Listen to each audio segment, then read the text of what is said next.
प्रभु का धन्यवाद हो, एक बार फिर से परमेश्वर ने मौका दिया उसके वचनों में हम आगे बढ़ सके। हम लोग पहला पत्रस के पत्री को पढ़ रहे हैं और आज हम पढ़ेंगे पहला पत्रस 2 अध्याय उसका 13 से लेकर 17 वचन तक। प्रभु के लिए मनुष्य के ठहराए हुए हर एक प्रबंध के अधीन रहो, राजा के इसलिए कि वे सब पर प्रधान है, और हाकिमों के क्योंकि वे कुकर्मियों को दंड देने और सुकर्मियों की प्रशंसा के लिए उसके भेजे हुए हैं। क्योंकि परमेश्वर की इच्छा यह है कि तुम भले काम करने के द्वारा निर्बुद्धि लोगों की अज्ञानता की बातों को बंद कर दो।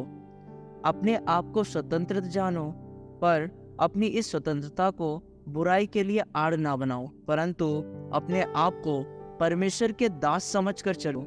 सबका आदर करो, भाइयों से प्रेम रखो, परमेश्वर से डरो, राजा का सम्मान करो। आइए हम प्रार्थना करें। पिता परमेश्वर, एक बार फिर से धन्यवाद देते हैं प्रभु आपके असीम कृपा के लिए। प्रभु कि हम आपके वचन की गहराइयों में एक बार फिर से झांकने जा रहे हैं। प्रभु परमेश्वर, जब आपने परमेश्वर हमें जगत की रोशनी की तरह चुन लिया प्रभु, ताकि हम लोगों के सामने आपके गुणों को प्रकट करते हुए प्रभु अपने भलाई के कामों के जरिए प्रभु लोगों को आपकी महिमा करने के लिए मजबूर कर दे, तो प्रभु आज इसी बारे में जो नई बात आप मुझे सिखाना चाहते हैं प्रभु, उसे सीखने के लिए आप मेरे आत्मिक कान और आत्मिक आंखों को खोल दीजिए प्रभु, ताकि जो आप दिखाना चाहते हैं मैं देखूं, जो आप सुनाना चाहते हैं मैं सुनूं। अधीन रहना मुझे सिखाइए परमेश्वर, और होने दीजिए प्रभु मेरे चाल चलन को देखकर लोग आपकी महिमा करने पाए। यीशु मसीह के नाम में मांगते हैं, आमीन। हमें ये जानना बहुत जरूरी है कि हमारी लाइफ का उद्देश्य क्या है। परमेश्वर ने हमें अंदर से अपने आप को पवित्र होने के लिए कहा, फिर भाइयों से प्यार करने के लिए कहा। ये भाई वो लोग हैं जो मसीह भाई लोग, ध्यान से सुनिएगा। पहले अंदर से खुद के प्रभु के साथ अपना रिश्ता ठीक करना है, फिर मसीह भाई लोगों को प्यार करना है, फिर अंदर से खुद को बढ़ाना है। बढ़ाएंगे कैसे? आत्मिक भोजन की लालसा करें, प्रभु के उस निर्मल पवित्र भोजन, पवित्र आत्मा के द्वारा मिलने वाले प्रभु के वचन के ज्ञान को पाने के लिए हम रोते रहे, बिलखते रहे, प्रभु के पीछे पड़े रहे। और फिर कल हमने देखा कि परमेश्वर हमें सिखाना चाहता है कि जब हम ये सब करते हैं तो हम जाने कि इसका एक ही टारगेट है, और वो टारगेट ये है कि अन्य जाति जो हमें कुकर्मी जानते हैं वो हमारे बदले चाल चलन को देखकर हमें प्रभु का जन समझे और वो लोग प्रभु की महिमा कर सके। तो पहले हमने देखा हमारी जिम्मेदारी पवित्र होने की है।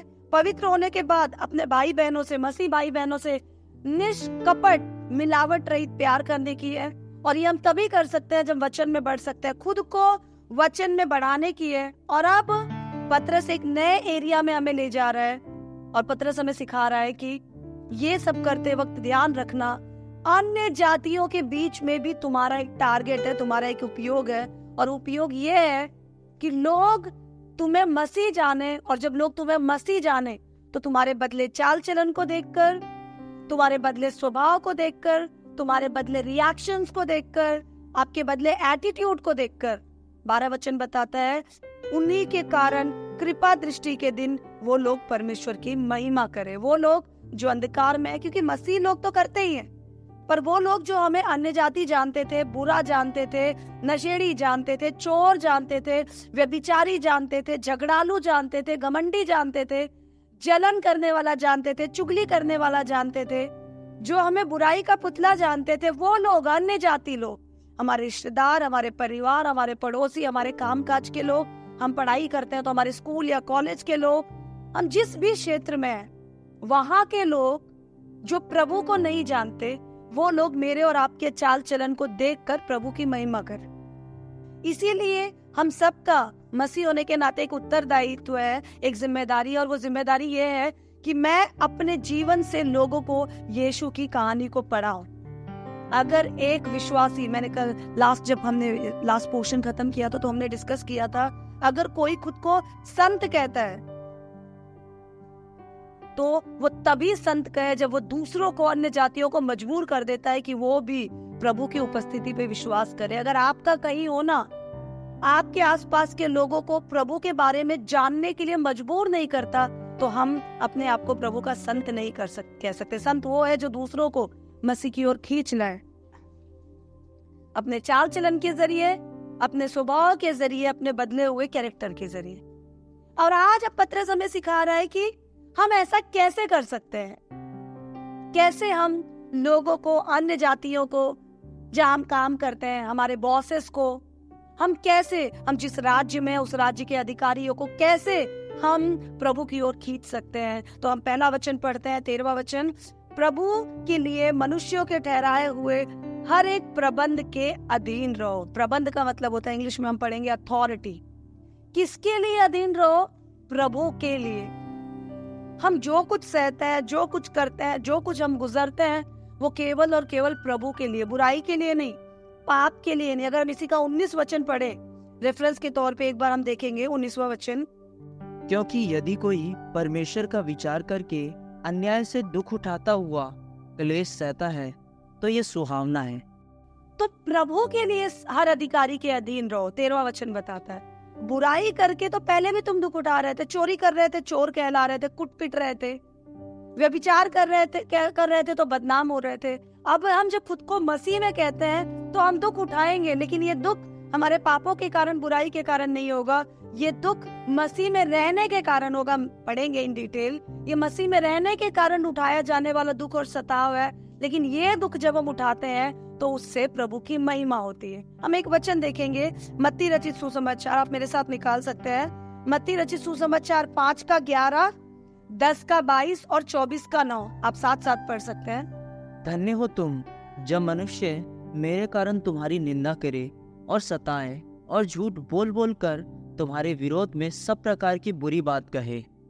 मेरे नाम के कारण सब लोग तुमसे बैर करेंगे, पर जो अंत तक धीरज धरे रहेगा उसी का उद्धार होगा। तब वे क्लेश देने के लिए तुम्हें पकड़वाएंगे और तुम्हें मार डालेंगे, और मेरे नाम के कारण सब जातियों के लोग तुमसे बैर रखेंगे। ये तीनों वचन हम पढ़ते हैं जब यीशु मसीह ने अपने उपदेश दिए, अपने चेलों को सिखा रहे हैं। तो यीशु मसीह ने कहा, लोग तुम्हें झूठी झूठी बातें करके फंसाएंगे। तुम सच में चोर नहीं होगे, लेकिन झूठे झूठे इल्जाम लगाएंगे। एक जगह कहता है लोग तुमसे बैर रखेंगे, एक जगह कहता है लोग तुमसे नफरत करेंगे। क्यों? तीनों वचन में कॉमन बात यह है, मेरे नाम के कारण। और आज अगर हम पतरस की पत्री पढ़ रहे हैं तो उसमें लिखा है प्रभु के लिए, because of God and for God. प्रभु के लिए मनुष्य जब तुम्हें सताए, प्रभु के कारण जब वो तुम्हारी निंदा करे, तो तुम चिंता मत करना, मेरे पास तुम्हारे लिए बहुत प्रतिफल है। लेकिन इंपॉर्टेंट बात यह है, आज प्रभु मुझे और आपको सिखा रहा है कि अन्य जातियों के बीच अगर मुझे और आपको गवाह बनना है तो हमें कैसा व्यवहार करना है। अभी हमने देखा अपने भाइयों के साथ निष्कपट प्रेम, हमने पिछले दिनों कुरिन्थियों में देखा। हमें कलीसिया के लिए एक परिवार समझ के जीने मरने को तैयार रहना है, उनकी हर एक जरूरतों में हमें खड़े होना है। हम एक शरीर की नहीं, जैसे एक हाथ दूसरे हाथ की रक्षा करता है, मदद करता है, एक पैर दूसरे पैर को सहारा देता है। अगर एक पैर में हमारे ठोकर लग जाती है तो दूसरा पैर, जितनी ताकत से दोनों पैर जमीन में चलते थे, उसके डबल ताकत से दूसरा पैर एक पैर की कमजोरियों को जानकर ज्यादा बोझ उठाता है हमारे शरीर का।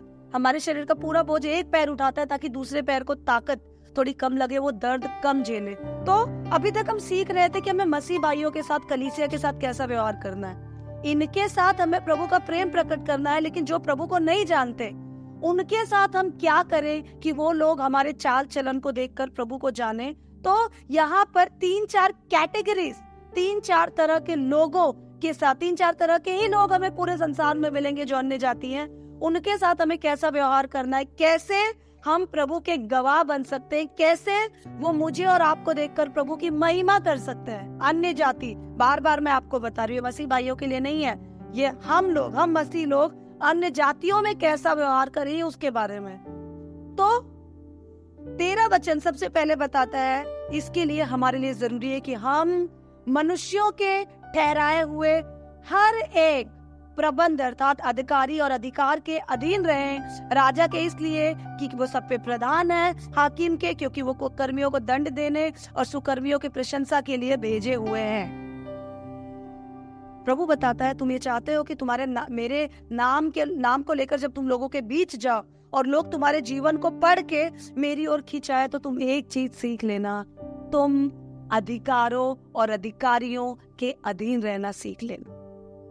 यहाँ पर हम में से बहुत सारे लोग चूक जाते हैं, फेल हो जाते हैं, डिरेल्ड हो जाते हैं, डगमगा जाते हैं। आज मैं सुबह जब अभी मैं इस वचन को तैयार कर रही थी तो मैं सोच रही थी कि हम अक्सर बाइबल में डिस्कस करते हैं, अधीन रहो, हे पत्नियों पति के अधीन रहो, हे विश्वासियों कलीसिया के और मसीह के अधीन रहो, हे पुरुष लोग तुम्हारा सिर मसीह है, तुम मसीह के अधीन रहो, हे बच्चों माँ बाप के अधीन रहो। हम इस तरह से अधीनता के बारे में बार बार सीखते हैं। और मैं देख रही थी कि अधीनता को इंग्लिश में हम कहते हैं बी सबमिसिव, सबमिशन, एक के नीचे अपने आप को उसके अधीन करके रखना। तो मैं देख रही थी ये शब्द आया कहाँ से। ये एक लैटिन शब्द है जो 2 शब्दों से मिलकर बना है, सब मिटायर। सब मिटायर इसका मतलब होता है, सब का मतलब होता है अंडर, नीचे, किसी के नीचे, और मिटायर का मतलब होता है टू लेट आउट, अपने आप को किसी के नीचे, किसी के अधीनता में, किसी के अंदर पूरी तरह दे देना, अपने आप को खत्म कर देना, अपनी इच्छाओं को पीछे रख देना, और जिसके अधीन में हम रहने जा रहे हैं उसकी इच्छाओं को ऊपर रख देना। ध्यान से सुनिएगा, वचन बता रहा है प्रभु के लिए मनुष्यों के ठहराए हुए अधिकारियों के प्रबंध के अधीन रहो। प्रभु के लिए, क्योंकि तुम प्रभु के नाम से हो, क्योंकि तुम्हें प्रभु की महिमा करनी है। जो कुछ तुम सह रहे हो वो प्रभु के लिए सह रहे हो। या हम उन विश्वासियों के लिए जो प्रभु के नाम पे जी रहे हैं, मर रहे हैं, सताव सह रहे हैं, जब वो अलग अलग देश में भगाए जा रहे हैं तो उनपे और टॉर्चर होगा और तुम्हें सताएंगे। जब तुम्हें लोग सताए तो तुम कुड़कुड़ाना, चिल्लाना, हाथ पैर मारकर आंदोलन नहीं करना। वचन बताता है तुम मनुष्यों के ठहराए हुए। ये सरकार को कौन चुनता है? मनुष्य। सरकार को कौन चुनता है? मनुष्य। अधिकारियों को कौन चुनता है? मनुष्य। एग्जाम, अधिकारी लोग एक पैनल सेट करते हैं, एग्जाम लेते हैं। ये जितने अधिकारी हमारे ऊपर सेट है उनको किसी न किसी मनुष्यों के पैनल ने, ग्रुप ने, नहीं तो वोट देकर हमने चुना है। बाइबल मुझे और आपको सिखाती है कि परमेश्वर के लिए, प्रभु के लिए हर एक अधिकारियों के अधीन रहो। राजाओं के इसलिए क्योंकि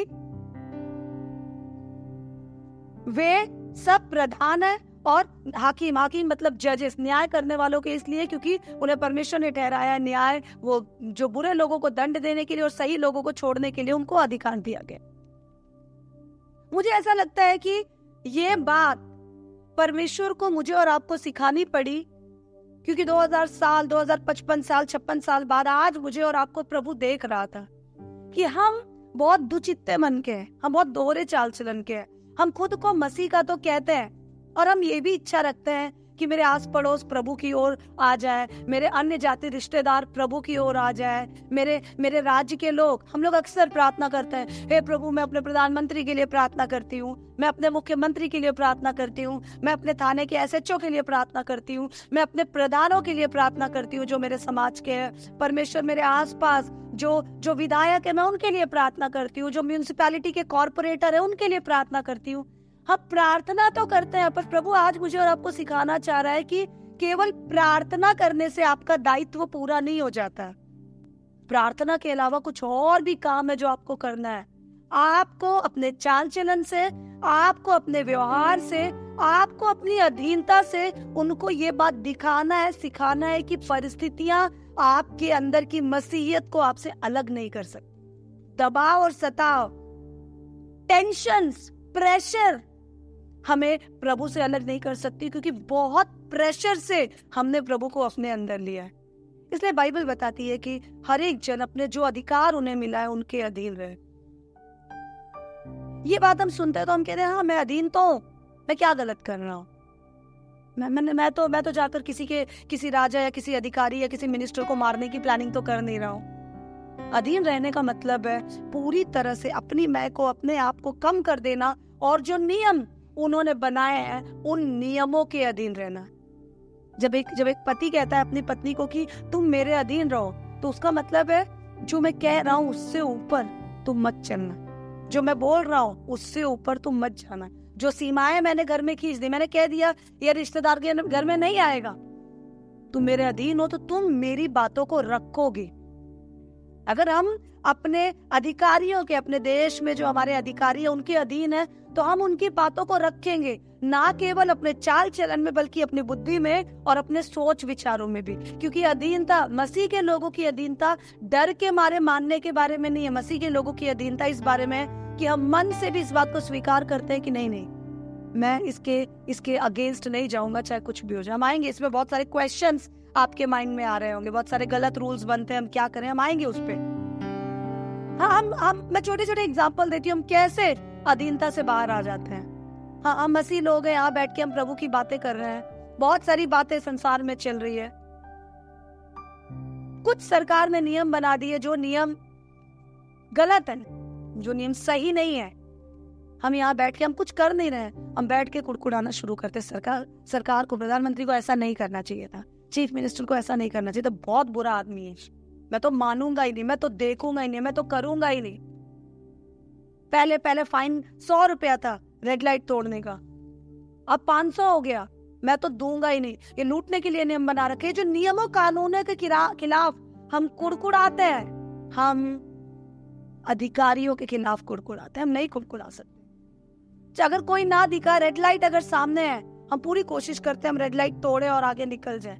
हमें पता है हेलमेट पहनकर गाड़ी चलाना जरूरी है, नियम है, हमको मालूम है हमारा प्रभु हमारी रक्षा करेगा, हमको पता है प्रभु हमारा सर फटने नहीं देगा। बट ये कोई ऐसा नियम नहीं है जो प्रभु के वचनों और नियमों के अगेंस्ट है। हमें वो नियम मानना है, बट हम हल्के में लेते हैं। हम अगर ट्रैफिक सिग्नल क्रॉस करके आगे निकल गए तो हमें रिश्वत लेन देन नहीं करना है, वो देश के नैतिक नियमों के खिलाफ है, हम 100 रुपया पकड़ा कर निकल जाते हैं। छोटी छोटी बातों में, सरकारी दफ्तरों में काम करने के लिए हम रिश्वत का लेन देन करते हैं। हम अधीनता में नहीं है, हम जुगाड़ कर रहे हैं, हम टेढ़े मेढ़े काम कर रहे हैं, हम उनके लिए कुड़कुड़ा रहे हैं, हम लोगों को भड़काते हैं, हम ग्रुप तैयार करते हैं। जो अधिकारी हमारे आसपास हैं, जिन अधिकारियों को प्रभु ने हमारे ऊपर ठहराया है, हम उन अधिकारियों के विरोध में आवाज उठाना शुरू कर। ट्रैफिक नियम तोड़ना सबसे मिनी छोटा एग्जाम्पल है। हम स्कूल जाते हैं, स्कूल में हमारी प्रिंसिपल है, कुछ नियमों में वो बहुत सख्त है, मैं टीचर है, कुछ नियमों में बहुत सख्त है। हम सरकारी स्कूल में, सरकार ने उन प्रिंसिपल को, उन सेक्रेटरीज को, उन लोगों को स्कूल में नियुक्त किया है। हम कुड़कुड़ाने लगते हैं, ग्रुपिंग करने लगते हैं, हम पैनल बनाने लगते हैं, बच्चों का विरोध में भड़काने लगते हैं। हम इस तरह की बातें नहीं कर सकते। बाइबल बताती है सारे न्यायियों को परमेश्वर ने ठहराया। अगर हम पढ़े रोमियो की पत्री 13 अध्याय उसका 1 और 2 वचन, तो हमें पता चलेगा हम इन अधिकारियों के अगेंस्ट क्यों नहीं बोल सकते। हम देखेंगे हर एक व्यक्ति शासकीय अधिकारियों के अधीन रहे, क्योंकि कोई अधिकार ऐसा नहीं जो परमेश्वर की ओर से ना हो, और जो अधिकार है वह परमेश्वर के ठहराए हुए हैं। इसलिए जो कोई अधिकार का विरोध करता है वह परमेश्वर की विधि का सामना करता है, और सामना करने वाले दंड पाएंगे। जो जितने अधिकार इस दुनिया में जहां हम रह रहे हैं, प्रभु ने जो लोग अधिकारी हमारे ऊपर उठ के बैठे हुए, भले मनुष्यों से सिलेक्ट होकर आए, इलेक्शन होकर आए, पर उसे परमेश्वर ने ठहराया है। और जो अधिकारियों का विरोध करता है, जो नियम कानूनों का विरोध करता है, वो परमेश्वर का विरोध करता है। हम परमेश्वर के होकर परमेश्वर के विरोध में कैसे चल सकते? पर जब हम पे दबाव है, जब हम पे प्रेशर है, जब हम पे टेंशन है, ऐसे टाइम पे जब हम सह लेते हैं, ऐसे टाइम पे जब हम अच्छा व्यवहार करते हैं, तो आज नहीं तो कल वही अधिकारी हमारे चाल चलन के द्वारा प्रभु को जानेंगे। प्रभु ने अन्य जातियों के बीच हमें रखा ही इसलिए है ताकि उस अंधेरे में मैं और आप रोशनी बन के चमके। और वो हम तभी कर सकते हैं जब हम सहना सीख जाएं, अधीन रहना सीख जाए। अधीन रहने का मतलब है खुद को नीचे रखकर, खुद को दबाकर, एक के नीचे अपने आप को दे देना। I will not have my own desire, मैं अपने आप को नहीं तुझे मानूंगा। हम चोरी करें और पुलिस हमें पकड़ कर ले जा रही है, वो बहुत गलत बात है। हमने कुछ नहीं किया, मसीह के नाम पे हमें ले जा रही है। अच्छा, तू प्रचार कर रही थी, ले जा रही है, और अब उस समय हम आ गए और मुझसे गिड़गिड़ा रहे, नहीं तो मुझे गालियां दे रहे, नहीं तो हम फोन लगा रहे। अभी रुको सर, अभी मैं आपको बताता हूँ, मेरे कॉन्टैक्ट तो सीएम से, पीएम से, इधर उधर है। मैं अपने प्रेसिडेंट को कॉल लगाता हूँ। वो उसको जो अधिकार मिला है, हमें इस बात को समझना बहुत जरूरी है कि वो जो अधिकार है, वो जो अथॉरिटीज है, वो परमेश्वर की ओर से है। इसीलिए हम कुछ भी करके इन अधिकारों का और इन अधिकारियों का विरोध किसी भी रीति से कर नहीं सकते हैं। आप समझ रहे हैं इस बात को? हम इन अधिकार और अधिकारियों का विरोध नहीं कर सकते, परमेश्वर हमें इसकी इजाजत नहीं देता। हमको एक बात पता होनी चाहिए, सारी दुनिया परमेश्वर चलाता है। सारी दुनिया। और जब सारी दुनिया परमेश्वर चलाता है तो सारी दुनिया के अपॉइंटमेंट्स भी कौन करता है, नियुक्तियां भी कौन करता है, परमेश्वर। परमेश्वर कोई गलत काम नहीं करता। जब लोग सही नहीं चल रहे होते हैं तो प्रभु लोगों के मनों को कठोर करता है ताकि लोगों को ठीक करे। हमको ये बात पता होनी चाहिए, मेरी हर एक जरूरतों को ये अधिकारी पूरा नहीं करते। मेरी हर एक जरूरतों को कौन पूरा करता है? कौन पूरा करता है? परमेश्वर पूरा करता है। जब मेरी जरूरतों को परमेश्वर पूरा करेगा तो मेरे लिए बहुत जरूरी है कि मैं खुद को परमेश्वर के अधीन में रखूं और इस बात को जानूं कि परमेश्वर इन अधिकारियों को तूने मेरे ऊपर नियुक्त किया, इसलिए परमेश्वर मैं ऐसा कोई काम नहीं करूंगा कि मेरे चाल चलन को देखकर ये लोग तेरी ओर उंगली उठाएं। मुझे बहुत अच्छा लगता है। हमने इस जगह पे ये आराधनालय शुरू किया, ये भवन शुरू किया। ये भवन शुरू करने के बाद यहाँ बहुत से ऐसे बच्चे हैं जो पहले बहुत नशा लेते थे, रेड लाइट पे भीख मांगा करते थे, चोरी पिक पॉकेटिंग किया करते थे। बहुत सारे ऐसे बच्चे थे। बहुत सारे ऐसे बच्चों को पुलिस यहाँ से पकड़ के ले जाती थी। जब ले जाती थी तो शुरुआती दिनों में मैं जाती थी थाने में, उनको रिक्वेस्ट करती थी और उन्होंने एक ही बात कहती थी, सर यहाँ पर हम सेवा करते हैं, एक चर्च है। मैं कभी उन्हें ये इंट्रोड्यूस नहीं करती थी कि मैं एक वकील हूँ पेशे से। सर आप छोड़ दीजिए, सर हम इन बच्चों पे काम कर रहे हैं, आज नहीं है तो कल ये बदल जाएंगे। बहुत रिक्वेस्ट कर करके उन्हें छुड़ा कर ले आती थी। और एक टाइम ऐसा आया कि पुलिस वालों ने उन्हीं बच्चों को, पहले जो सामान उठा लेते थे, उन्हीं बच्चों को गिरा हुआ सामान उठाकर जमा करते हुए पाया, देते हुए पाया। और वो आकर अपने इन्हीं कानों से मैंने सुना है पुलिस वालों को ये कहते हुए कि सच बात है, कुछ तो बात है, ये बच्चे बदल गए। और आप जानते हैं जिन बच्चों को वो खदेड़ खदेड़ कर मारा करते थे, ढूंढा करते थे, वो यहाँ आकर उन बच्चों के साथ चाय पीते थे और उनसे प्यार से बातें किया करते थे। इन बच्चों के बदलते हुए आचरण ने, स्वभाव ने इन अधिकारियों के मन बदल दिए और इनको जानने पे मजबूर कर दिया कि कहाँ से सीख रहा है, कौन है। तब इन्हें पता चला इनका स्रोत यीशु मसीह है।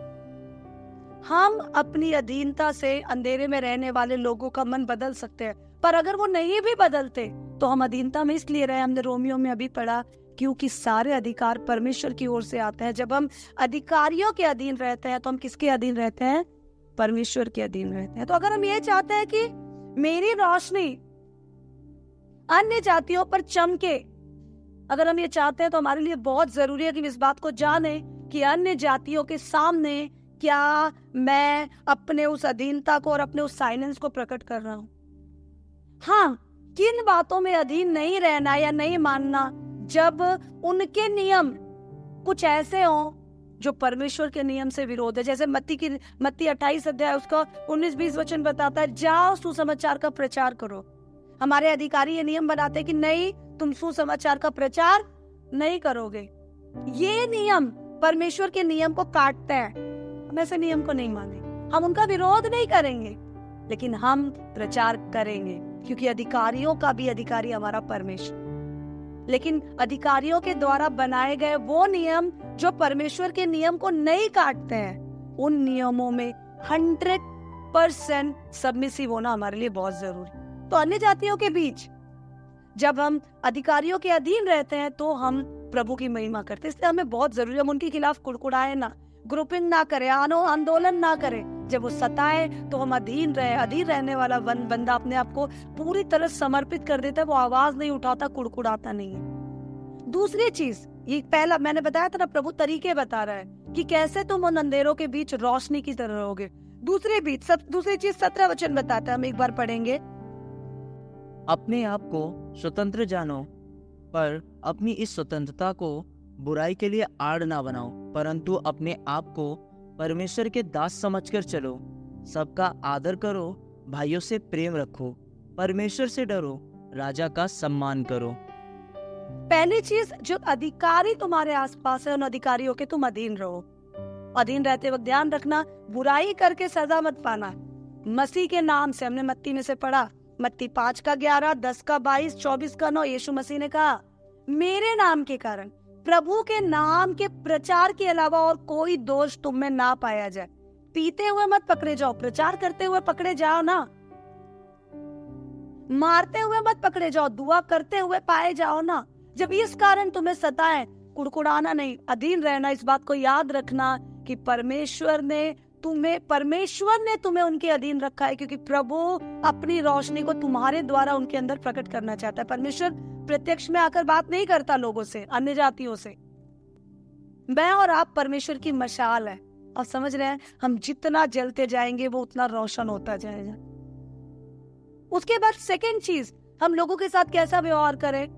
सेकेंड चीज, जब तुम आजाद हो, हम बाइबल में पढ़ते हैं, प्रभु का वचन बताता है कि मसीह ने हमें स्वतंत्र किया, वो हमें गुलाम बनाने नहीं आया, वो हमें आजाद करने आया। मसीह का वचन हमें आजाद कर देता है। अब हम आजाद है। पहले हम पाप के गुलाम थे, पहले हम मृत्यु के बंधन में थे, आदम से आने वाली मृत्यु। पहले हम बहुत सारे नियमों के बंधन में थे।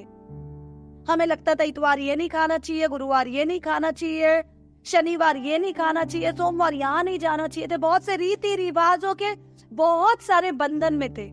अब तुम बंधन से छूटकर अलग हो गए हो। अब जब तुम बंधनों से छूटकर अलग हो गए और आजाद हो गए हो, तो अपनी आजादी का इस्तेमाल करते समय इस बात का पूरा ख्याल रखना कि तुम्हारी आजादी दूसरों के लिए जो तुम्हें देखते हैं गिरावट का कारण ना बन जाए। अपनी आजादी के समय सचेत होकर चलो, ताकि सामने वाले को ठेस ना पहुंचे। हम प्रभु के वचन का प्रचार कर रहे हैं। हम जानते हैं कि फॉर एग्जाम्पल हम जानते हैं बहुत सारी चीजें बाइबल में लिखी है, खा सकते हैं, नहीं खा सकते। मैं एक उदाहरण की तरह बता रही हूँ। हमारे बीच में कोई अन्य जाति भाई है, अन्य जाति भाई बहन है, जो घृणा करता है नॉनवेज खाने से या मीट खाने से, या मान लो लहसुन खाने से वो घृणा करता है, वो पाप नहीं है। हम बोलते हैं नहीं मैं आजाद हूँ, मैं तो कुछ भी खा सकता हूँ, भाई तेरी प्रॉब्लम है, और हम उसके सामने बस फाड़ के खाए जा रहे हैं।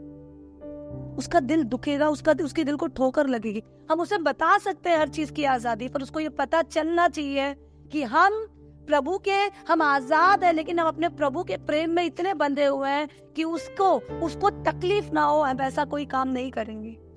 मीट ना खाना पाप नहीं है, पर अन्य नाम पे, शक्तियों पे चढ़ाई गई, बलि की गई चीजों को खाना पाप है। हम उसको खुश करने के लिए पाप नहीं कर सकते, पर अपनी आजादी में हम उन कामों से बच सकते हैं जो पाप भी नहीं है, और जो मैं थोड़े टाइम अगर रुक जाऊं तो उससे सामने वाले को ठोकर ना लगे। मैं एक सिंपल सी बात बता रही हूँ। मैं प्रभु में बचाई गई हूँ। मैं जीन्स पहनती हूँ, जीन्स के साथ टी शर्ट पहनती हूँ, कुर्ता पहनती हूँ, साड़ी पहनती हूँ। मैं अन्य जाति किसी काम में, मैं वकील हूँ, अपने क्लाइंट से मिलती हूँ, या आप प्रभु के सेवक है, आप नए नए गाँव में सेवा करने जाते हैं अपनी पत्नी के साथ, अपने बच्चे के साथ। आप आजाद है कुछ भी करने के लिए, लेकिन आप जिस जगह जा रहे हैं आपके शरीर ढके हुए हैं, दैट्स एब्सोल्युटली फाइन। लेकिन वहां पर यही एक कल्चर है कि साड़ी पहनो, साड़ी के बिना आप किसी और कपड़ों में आते हैं। वहां के लोग फुल पैंट और शर्ट पहनकर चलते हैं, वहां के आदमी लोग। आप वहां पर निकर पहनकर, शॉर्ट पैंट्स पहनकर स्टाइल में जा रहे हो। शायद वो आपको अडॉप्ट ना करे, आप सोचते हो मैं क्या गलत करूं, दिस इज कूल, मैं पहन सकता हूँ। नहीं, हमारी आजादी दूसरों को जलाने के लिए और दूसरों को तड़पाने के लिए और दूसरों को तोड़ने के लिए नहीं है। हमारी आजादी दूसरों को बनाने के लिए। प्रभु ने हमें बुद्धि दी है, इसलिए बाइबल बताती है तुम स्वतंत्र हो, पर अपनी स्वतंत्रता को बुराई के लिए आड़ मत बनाओ कि हम कुछ भी कर सकते हैं। I can do anything in Christ. हाँ, मसीह में मैं सब कुछ कर सकता हूँ, पर वो सब कुछ जो प्रभु की नजरों में गलत ना हो।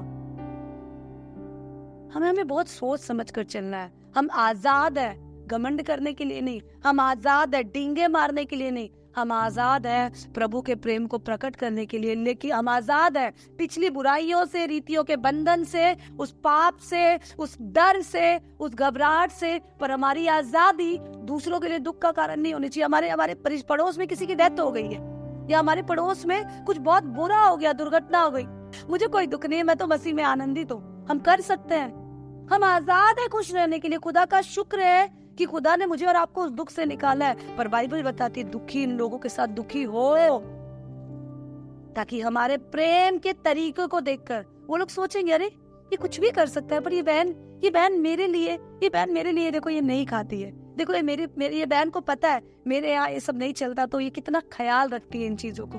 उसको ये पता होना चाहिए कि हम कर सकते हैं, उसको ये पता होना चाहिए कि प्रभु के नियम ये कहते हैं, पर उसके लिए मैं शांत हूँ, मैं सह रही हूँ, क्योंकि हमारे इस सहने से हम प्रभु की महिमा करते हैं। इसलिए बाइबल सिखाती है 17 वचन में, अपनी इस आजादी को बुराई के लिए आड़ ना बनाओ, परंतु अपने आप को परमेश्वर के दास समझकर चलो। केवल मार्क भैया दास नहीं है, केवल दीपक भैया दास नहीं है, आप और मैं, हम सब 24 घंटे, आप स्टूडेंट हैं तो, आप एम्प्लॉय हैं तो, आप जिस देश में रहते हैं तो, आप कुछ भी हैं, आपको एक बात याद रखना, मैं एक विश्वासी नहीं हूं, मैं एक दास हूं। क्योंकि मुझे और आपको, हमने पिछले वचन में पढ़ा 2 अध्याय, उसके 9 वचन के आगे हमने पढ़ा कि प्रभु ने मुझे और आपको याजक बनाया है। याजक प्रभु के दास थे, मैं और आप प्रभु के याजक हैं।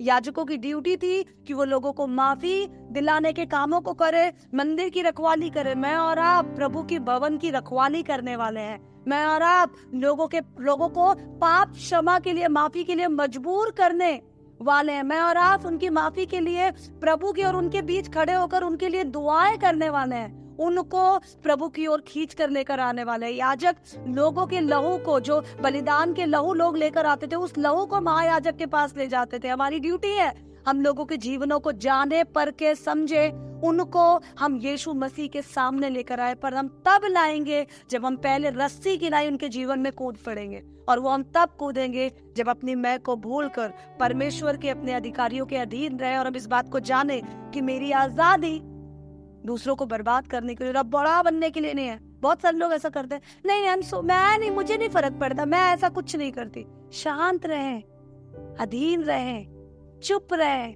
दुखी लोगों के साथ दुखी हो, ताकि हमारा ये दया, हमारा ये समर्पण लोगों को प्रभु की ओर खींच ले। और लास्ट लाइन इसकी कहती है, सबका आदर करो। इसमें नहीं लिखा बड़ों का, छोटा का, इधर का, उधर का, इसमें लिखा है सबका आदर करो। सबका, तुमसे छोटे हो तो, तुमसे बड़े हो तो, तुम उन्हें पसंद करते हो तो, तुम उन्हें नापसंद करते हो तो, वो तुम्हारे दिल को नहीं समझते हैं तो भी, तुम नए जानते हो, पुराने जानते हो, आज जान पहचान हो, ये बरसों से जानते हो, तुम उसके जीवन के हर एक काले कोने को जानते हो, या तुम उसको बिल्कुल नहीं जानते, सबका आदर करो। You have to respect, we have to respect everyone, irrespective of their age and gender and community and society they belong. वो किसी भी सोसाइटी को, किसी भी कम्युनिटी को, किसी भी जात को, किसी भी पात को, किसी भी पंथ को, किसी भी फाइनेंशियल स्तर को, कहीं से भी वो आते हो, हमें सबका आदर करना है। सबका अंडरलाइन कर लेना और लिख लो अपने दीवारों पे, सबका आदर करो, छोटे का भी, बड़े का भी। आप पत्नी है तो अपने पति का भी, पति है तो पत्नी का भी। क्यों आदर करो सबका? क्योंकि सबके अंदर मसीह का आत्मा वास करता है। मैं आपका आदर कर रही हूँ, आपका शरीर परमेश्वर का मंदिर है, आप परमेश्वर के याजक है। मैं आपका ही आदर कर रही हूँ तो मैं प्रभु के दास का आदर कर रही हूँ। यहाँ से सब छोटे से छोटे बच्चे हुए, पूजा बहुत छोटी है, लिसा बहुत छोटी है, ये लोग भी प्रभु के याजक है। इनके अंदर भी उसी मसीह का आत्मा वास करता है। मैं कैसे इनकी बेइज्जती या बदनामी कर सकती हूँ? मैं कैसे इनको दुत्कार सकती हूँ? इनको नहीं दुत्कार रही हूँ, मैं प्रभु के याजक को दुत्कार रही हूँ। मैं ही कह देते हैं कुछ भी।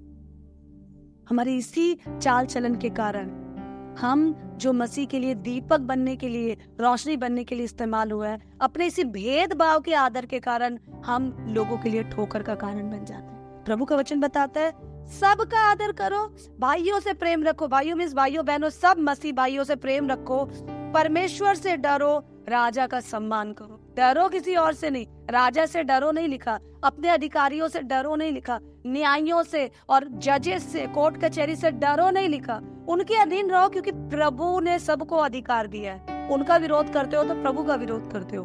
डर केवल और केवल परमेश्वर का होना चाहिए, क्योंकि परमेश्वर ही है जो हमारे जीवन को बना सकता है, बर्बाद कर सकता है। शरीर और आत्मा दोनों को नाश करने की ताकत, और शरीर और आत्मा दोनों को आजाद करने की ताकत परमेश्वर को। इसीलिए यीशु ने बीमारों को चंगा किया। बहुत सारे जगह आप जाएंगे तो लोग बोलते हैं चंगाई, यीशु ने चंगाई नहीं दी, चंगाई से ज्यादा फर्क नहीं पड़ता।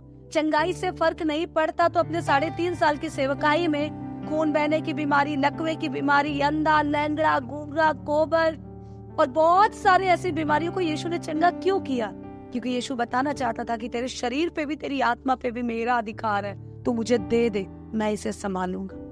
प्रभु को वचन बताता है सिर्फ परमेश्वर से डरो और किसी से डरने की जरूरत नहीं है। जो राजा, जो तुम्हारे ऊपर अधिकारी है, राजा मीन्स देश का राजा, अधिकारी, राजा मीन्स जो बड़े तुमसे है, उन सब के अधीन रहो, उनसे प्यार करो। क्योंकि यीशु ने कहा जब तुम इनसे प्यार करोगे ना, जब तुम इनका आदर करोगे ना, तब ये लोग जानेंगे कि तुम मेरे चेल। हम आजाद है, हम कुछ भी कर सकते हैं अपनी आजादी में, पर हमारी आजादी लोगों के लिए ठोकर का कारण ना बन जाए। बहुत सारे एग्जाम्पल्स मैं आपको दे सकती हूँ, बहुत सारे एग्जाम्पल्स। हमारा पहनावा, हमारा बोलना, हम आजाद है लोगों को माफ करने के लिए। हम प्यार से माफ कर सकते हैं, पर हम लोगों को बड़े कुल्लम कुल्ला कहते हैं। हम माफी को भी एहसान की तरह दिखाते हैं। बाइबल बताती है सबका आदर करो। किसका? Make this is very very important. सबका आदर करो। हम सेलेक्टिव नहीं हो सकते। ये मेरी फेवरेट है, मैं इसका आदर करूंगी, ये मेरी फेवरेट नहीं है, मैं इसका निरादर करूंगी। हम निरादर कर रहे हैं तो हम उस इंसान का निरादर नहीं कर रहे हैं, उसके अंदर परमेश्वर का जो आत्मा है हम उसका निरादर कर रहे हैं। वो मसीह का याजक है, हम प्रभु के याजक का निरादर कर रहे हैं। हम प्रभु के कहलाकर प्रभु के जन का, प्रभु के दास का निरादर कैसे कर सकते हैं? हमने दास के लिए एक कन्फाइंड, एक कोठरी बना रखी। दास मतलब जो बाइबल लेकर संडे चर्च में खड़े होते हैं, प्रीच करते हैं, केवल वही दास है। हम सब दास है प्रभु के, पर प्रभु ने हम सबको, सबके बीच एक अगुआ स्पेशली ठहराया है ताकि हमें वचन सिखाए। वो अलग चीज है, बट मुझे और आपको समझना है। मैं जब अपने देश में रहती हूँ, उठती हूँ, बैठती हूँ, अन्य जातियों के बीच मिलती जुलती हूँ, उस समय मैं उनकी सहेली, मैं उनका दोस्त नहीं हूँ। उस समय मैं उनका भतीजा, उनका बेटा नहीं हूँ। मैं प्रभु का दास हूँ और मेरी पहली और आखिरी पहचान यही है। परमेश्वर बोलता है 12वें वचन में, जिन जिन अन्य जातियों में तुम्हारा चाल चलन भला हो, ताकि जिन जिन बातों में वो तुम्हें कुकर्मी जानकर बदनाम करते हैं, वो तुम्हारे कामों को देखकर उन्हीं के कारण कृपा दृष्टि के दिन परमेश्वर की महिमा करे। अन्य जाति राजा, अन्य जाति अधिकारी, अन्य जाति तुम्हारे दोस्त, जब तुम्हें आपस में देखे, वो तुम्हारे काम के द्वारा, तुम्हारे चाल चलन के द्वारा प्रभु की महिमा कर सके। क्या हमारा चाल चलन ऐसा है? बहुत सारे इसमें सब टॉपिक्स है, हम कल डिस्कस करेंगे। हमने आज सिर्फ राजा और हमने सिर्फ अधिकारियों को देखा, ट्रैफिक पुलिस को देखा, हमने सिर्फ प्रधान को देखा। प्रधान हमारी मर्जी से नहीं चलता, हम कुड़कुड़ाने लगते हैं, हम सोचते हैं इलेक्शन करेंगे, दूसरा बना लेंगे। मैं नहीं कर सकती, आप समझ सकते हैं, मैं नहीं कर सकती। मैं प्रभु की गुलाम हूँ और मैं सब में से हूँ। मैं उसके ऊपर नहीं जा सकती, मैं उसके नीचे हूँ। मैं जबरदस्ती नीचे रहकर आवाज उठाकर जब ऊपर जाने की कोशिश कर रही हूँ, तो मैं उस अधिकारी के ऊपर जाने की कोशिश नहीं कर रही हूँ, मैं प्रभु के ऊपर चढ़ने की कोशिश कर रही हूँ। एक जन ने ये गुस्ताखी की थी, लूसीफर, स्वर्ग का जो दूत था, उसकी आराधना से स्वर्ग गूंज उठता था। प्रभु की स्तुति करने वाला आराधक स्वर्गदूत लूसीफर। हम जब इस अधिकारियों के ऊपर आने की कोशिश कर रहे हैं, इनके खिलाफ कुड़कुड़ाने की कोशिश कर रहे हैं। हमने बड़े गहराई से रोमियो 13 में पढ़ा था। मैं बहुत बोलती थी हमारे देश के बारे में, गवर्नेंस के बारे में, कॉन्स्टिट्यूशनल एक्सपर्ट हूँ। पिछले 12-13 सालों से भारत के संविधान को स्टडी कर रही हूँ। करते करते बहुत दिल में जख्म होता है कि जो हो रहा है सही नहीं हो रहा है, ऐसा नहीं होना चाहिए। 13 पढ़ने के बाद मुझे समझ आया, नहीं, ये जख्म मेरे दिल में रखने की कोई जरूरत नहीं है। ये सारे जख्म मेरे प्रभु के हैं। और मैं क्यों दुखी हूँ? मेरी जरूरतें स्वर्ग राज्य से पूरी होती है। मेरा अल्टीमेट किंग, मेरा अल्टीमेट राजा तो परमेश्वर है ना। मैं किसी लोगों को बहुत प्यार दूं जो मुझे बहुत समझते हैं, जो मुझे नहीं समझते हैं, उनको मैं थोड़ा हल्के में लूं या सोचूं ये अच्छा इंसान नहीं है, या इसके बारे में कुड़कुड़ाऊं मन में। मैं नहीं कर सकती, क्योंकि मेरे लिए अल्टीमेट प्यार मेरा प्रभु देता है। इसलिए मैं सबका आदर करूंगी, सब मसीह भाइयों बहनों से प्रेम करूंगी, सिर्फ प्रभु से डरूंगी। जिन राजा के अधीन में, जिन अधिकारियों के अधीन में प्रभु में रखा है, उनका मैं सम्मान करूंगी। क्योंकि जब मैं ऐसा करूंगी तो जो मुझे कुकर्मी जानते हैं वो मेरे प्रभु की महिमा करेंगे। क्योंकि जब मैं ऐसा करूंगी तब मैं प्रभु को ये बात बताऊंगी कि प्रभु तेरी रोशनी मुझ में है। जब मैं ऐसा करूंगी तो प्रभु कहेगा ये मेरी बेटी है, ये मेरा बेटा है, ये मेरा दास है, मैं इससे बहुत प्रसन्न हूँ। मैंने बहुत सारे लोगों को देखा जॉब करते हुए, लाखों लाख कमाते हुए। मेरी फैमिली में, इंडिया में और अब्रॉड में वो लोग जॉब करते हैं। मैंने बहुत सारे लोगों को देखा। बड़े बड़े लोगों के साथ उठते बैठते हुए, अमेरिकन प्रेसिडेंट के साथ भी वो मिलकर आ रहे हैं। मेरे कुछ फ्रेंड्स हैं जो रेगुलर यहाँ पे राष्ट्रपति भवन जाते हैं, हमारे प्रेसिडेंट से, राष्ट्रपति से, प्रधानमंत्री से रेगुलर मिलते रहते हैं। मैं बहुतों को जानती हूँ, लेकिन मैं आपको बताऊं, बड़े घमंड के साथ मैं कहती हूँ, उनके वो कॉन्टैक्ट्स, उनका वो पैसा उनको वो शांति नहीं दे पा रहा जो शांति यीशु मसीह में मेरे जीवन में जो मैं महसूस करती हूँ। I tell you, उनके वो कॉन्टैक्ट्स भी उनको अकेला महसूस करवाते। थोड़ी देर वो अकेला रहने के बाद यहाँ वहाँ फोन करना शुरू करते, यार कोई मुझसे बात करो, यार मैं बहुत लोनली फील कर रहा हूँ या कर रही हूँ, यार हम मिलते हैं क्या शाम को। हम अकेले भी, मैं अपनी पर्सनल फीलिंग बता रही हूँ, अकेले अपने कमरे में 2 दिन 4 दिन 10 दिन भी रहो तो अकेलापन फील नहीं होता, क्योंकि जब हम अकेले होते हैं तब प्रभु की आवाज सुन रहे होते हैं। 24/7 एक नेटवर्क जो डिस्कनेक्ट नहीं होता, एक नेटवर्क जिसको हर महीने रिचार्ज नहीं करना पड़ता।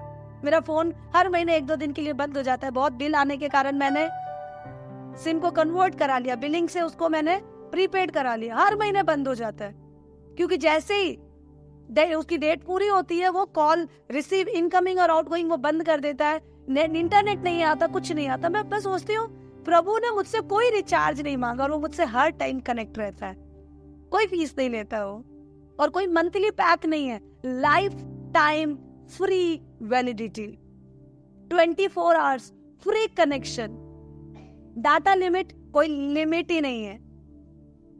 2 GB 3 GB मैं अभी मुंबई गई थी, जाते टाइम मेरे पास जो लिमिटेड पैक था खत्म हो गया। मैं बहुत परेशान हुई क्योंकि यहाँ वहां जा रही थी, मैं मोबाइल में बाइबल पढ़ रही थी, कुछ स्टोर ही नहीं हो रहा, कुछ डाउनलोड ही नहीं हो रहा, कुछ सर्फिंग ही नहीं हो रही है, सर्फिंग नहीं हो रही थी, इसलिए सफरिंग चालू हो गई थी। मैं बहुत परेशान थी, करूँ तो क्या करूँ। मैं इस प्रभु के बारे में सोचती हूँ, प्रभु की डाटा की कोई लिमिट ही नहीं है। ले बेटा 10 GB 1000 GB करोड़ GB सब तेरे लिए, तू बस कनेक्शन में रह, मैं तुझसे बात करता। How beautiful. हम भीड़ में भी हो, अकेले भी हो तो हम अकेले नहीं है। वो लोग भरपूरी में भी बेहाली में है, हम कमी घटी में भी भरपूरी में है। Can you just imagine? वो राजाओं को, अधिकारियों को जानते हैं, तब भी वो इनसिक्योर है, असुरक्षित है।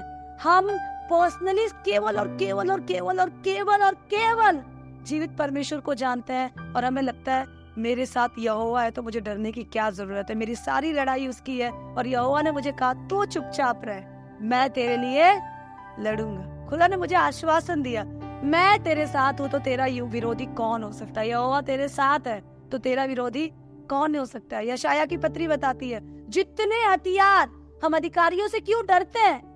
हम अधिकारियों से इसलिए डरते हैं कि अधिकारी कहीं मेरे विरोध में कुछ कर ना दे, कहीं वो मेरे खिलाफ झूठा केस ना डाल दे, कहीं वो मुझे फंसा ना दे, मैं उनकी बात नहीं मानूं, उनकी बटरिंग ना करूं तो कहीं वो मेरे ऊपर मोटा मोटा जुर्माना ना लगा दे।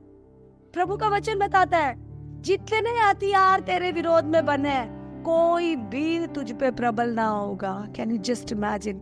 इसलिए वचन बता रहा है तू केवल प्रभु से डर, डरना किसी और से नहीं, अधीन रहना, क्योंकि उनके अधीन रहकर तू प्रभु के प्रति अपने सम्मान को, अपने समर्पण को, अपने प्रेम को दिखाता है। सब भाइयों से प्रेम कर, क्योंकि वो जितने मसीह भाई बहन तेरे बीच में है वो सब प्रभु के याजक है। जो समाज में तब रहता है, जब तू रहता है, जीता है, तो तू ये मत सोच तू केवल प्रचार करते समय दास है। जो अन्य जाति के बीच में भी तू रहता है तब भी तू मेरा दास है। मेरे दास की नाई व्यवहार कर, मेरे नियमों को प्रकट कर, सबका आदर कर। जो तेरे साथ है, छोटे बड़े, जाति अन्य जाति, मसीह अंधकार के लोग, सबका आदर कर, राजा का सम्मान कर। क्योंकि जब तू ये करेगा तो जो लोग कुकर्मी जानते थे ना तुझे, वो लोग तेरे बदले चाल चलन को, तेरे समर्पण को, तेरी अधीनता को, तुम्हारे अंदर के बदलाव को और उस रोशनी को देखकर वो लोग खोजेंगे कि ये कहां से आया, वेयर इज द सोर्स। और वो तुझे खोजते खोजते मेरे पास आए कि वो मेरी महिमा करे। शद्रक मेशक अबेदनगो आग की भट्टी के सामने थे। उन्होंने तब तक राजा की बात मानी जब तक वो प्रभु के नियम को नहीं काट रहा था। लेकिन जैसे राजा का एक ऐसा ऑर्डर आ गया जो प्रभु के विरोध में था, उन्होंने राजा को ऊपर कोई दोष नहीं लगाया। आप देखिए, पढ़िए, दानियल ने कोई दोष नहीं लगाया। उन्होंने सिर्फ एक बात कही, मेरा यहोवा मुझे बचा सकता, पर अगर मेरा यहोवा ना भी बचाए तो भी मैं यहोवा के विरोध में कोई पाप नहीं करूंगा, मैं तेरी आकृति के आगे सर नहीं झुकाऊंगा। उन्होंने अपने अधीनता से खुद को हटाया नहीं। और एक ऐसा समय आ गया कि आग में चौथे जन को देखकर नबूकदनेस्सर ने कहा, इनका परमेश्वर ही सच्चा परमेश्वर है। हम एक ग्रुप है जिसका उदाहरण हम कभी नहीं देते, जो इस समय मेरे मन में आ रहा है, मैं जरूर बोलूंगी। मिस्र में उद्धारकर्ता की बात सुन के फिरौन ने, जो मिस्र का राजा था, उसने इजराइलियों के सब बच्चों को मरवाना शुरू कर दिया। सब बच्चों को जो 1 साल 2 साल के आसपास थे। अभी निर्गमन की पत्री पढ़ना। जब सब बच्चों को मरवा रहा था तो उसमें जो हिब्रू, इब्रानी या यहूदी इजरायली दाइयां थी, वो दाई लोग प्रभु का भय मानती थी। राजा की आज्ञा थी बच्चों को मरवा दो, लेकिन अगर राजा की कोई और आज्ञा जो प्रभु के विरोध में नहीं होती, लोग गुलामी में तो थे ना, मान तो रहे थे, पिस तो रहे थे, लेकिन एक नई आज्ञा आ गई जो प्रभु की आज्ञा के विरोध थी। प्रभु मर्डर करना पाप बताता है। इन दाइयों ने प्रभु का भय मानते हुए इजरायलियों के बच्चों को जिंदा छोड़ना शुरू कर दिया, मारना बंद कर दिया। राजा के सामने ये बात आई।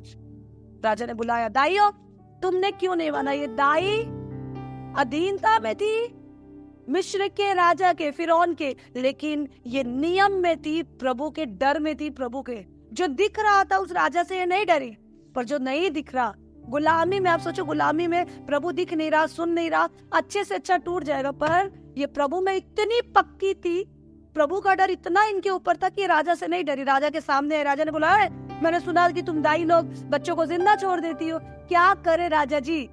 वो औरतें इतनी फूर्त है कि हमारे जाने से पहले ही बच्चा पैदा हो जाता है और सब सही हो जाता है। हमारे पहुंचने से पहले ही हमें पता ही नहीं चलता कहाँ कौन कैसे पैदा हो, बचा लिया।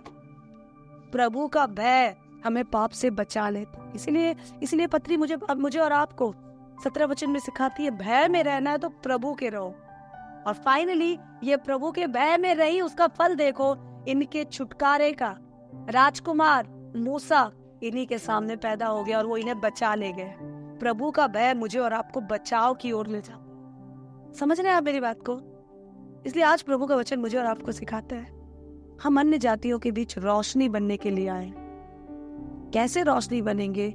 जब हम इन अधिकारियों के विरोध कुड़कुड़ाना, बोलना छोड़कर प्रभु की महिमा करेंगे। और जब ये हमें दबाते हैं तो हम एक ही बात सोचे, प्रभु ये अधिकार तूने दिया है, तूने मुझे इस दबाव में रखा है, मुझे यकीन है मेरे ऊपर तेरा कंट्रोल है। प्रभु कुछ छुटकारा तो मेरे लिए रखा हुआ है, मैं नहीं कुड़कुड़ाऊंगी, मैं तेरा इंतजार करूंगी। जब हम सबका सम्मान करेंगे तो लोग बोलेंगे, यार लोग अच्छे लोगों की इज्जत नहीं करती, कैसे लोग हैं, मैं इतना बुरा हूँ फिर भी ये मुझसे इतना प्यार करता है। मैंने 2 दिन पहले आपको स्टोरी बताई थी, वो एकदम बेकार आलसी स्टूडेंट, विद्यार्थी, टीचर ने उस फेल, असफल, रिजल्ट में 0 आए हुए उस विद्यार्थी के पेरेंट्स के सामने कहा कि शोभित एक बहुत अच्छा लड़का है।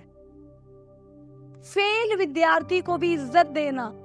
यहूदा पैसों की थैली में चोरी करता था, एक चोर चेले को भी अपने साथ भोजन के टेबल पे बिठाने का काम केवल एक मसीह ही कर सकता है।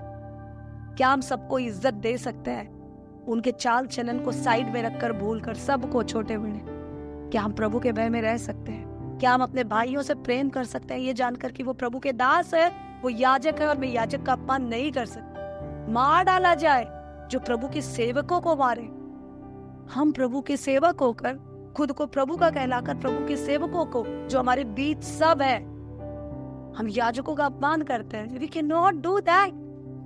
राजा का सम्मान करे, सबसे प्यार करे, बहुत कुछ है इसमें सीखने के लिए, हम ग्रेजुअली सीखेंगे। पर आज के लिए हम यही जान जाए, जो अधीन नहीं रह सकता, जो सबका आदर नहीं कर सकता, वो प्रभु के नाम के लिए मशाल की नाई या रोशनी की नाई चमक नहीं सकता। हम दुआ कर। स्वर्ग और पृथ्वी को बनाने वाले मेरे पिता प्रभु, धन्यवाद देते हैं इस दिन, इस समय के अपने आप को आपकी महिमा के लिए हम समर्पित कर देते हैं। प्रभु परमेश्वर, मैं अंधेरा था प्रभु, पर तूने मुझे अपनी रोशनी में खींच कर बुलाया। और परमेश्वर पिता, मैं धन्यवाद देती हूँ राजा की, तूने मुझे चुना और अलग किया प्रभु, राजपदधारी बनाया प्रभु, अपना राजदूत कहा प्रभु। प्रार्थना करते हैं ये वचन जब मैं सुनती हूँ तो प्रभु, मैं सच में अन्य जातियों के बीच, लोगों के बीच अपने समर्पण के जरिए, अपनी अधीनता के जरिए, तेरे भय में रहने के जरिए, सबको प्यार करने के जरिए परमेश्वर तेरी रोशनी को प्रकट करूं और एक जीती, चलती, फिरती जीवित पत्री बन जाओ। परमेश्वर तू बढ़ता जाए, मैं घटते जाऊं, मैं बहुतों के लिए छुटकारे की रस्सी बन जाऊं। यीशु मसीह के नाम में मांगते हैं, आमीन।